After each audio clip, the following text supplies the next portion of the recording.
Pinagdiwang ni Pauline Luna Soto, ang kanyang ika-37 na kaarawan kasama ang kanyang pamilya. Makikita sa mga larawan na umaga pa lang ay may birthday cake na natanggap si Pauline galing sa kanilang mga kasamahan at kay Vic Soto na kanyang asawa. Makikita ang mga sweet moments ni Pauline at Vic kung saan, ay kagigising lamang ni Pauline nang masurprise ito kasama ang kanilang dalawang anak.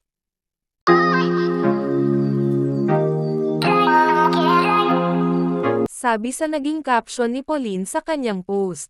Ngayon ay parang isa pang ordinaryong araw ngunit, kahit papaano hindi late akong nagising pagkatapos ng mahimbing na tulog, gumugol ng oras sa aking pamilya, nagpasalamat sa Panginoon sa pagpapatahimik ng bagyo, pinanood ang aking mga magulang na nakikipag-bonding sa aking mga anak na babae, at nagulat sa aking mga paboritong cake ng aming mga anghel. Natulog ako ng mahabang hapon, nag-ehersisyo, at tinapos ang gabi na may popcorn at pelikula bago matulog. Walang engrandi, walang magarbong sa paraang gusto ko. Sa pagdiriwang ko ng isa pang taon, napagtanto ko kung gaano kalaki ang pagbabago ng aking mga prioridad. Ang talagang inaasam ko ngayon ay isang tahimik, mapayapang pagdiriwang kasama ang mga taong pinakamalapit sa aking puso.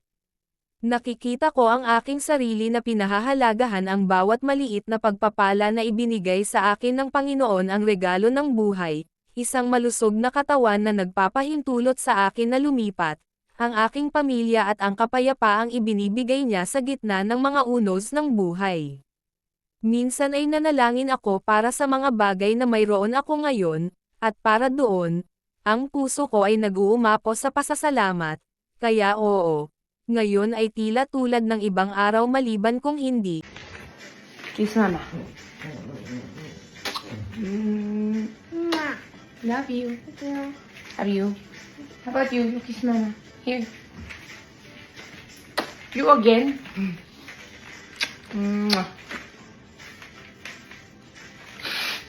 Too much.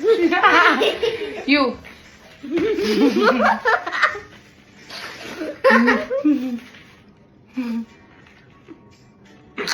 Sarap! Bye-bye. Hey, what about me?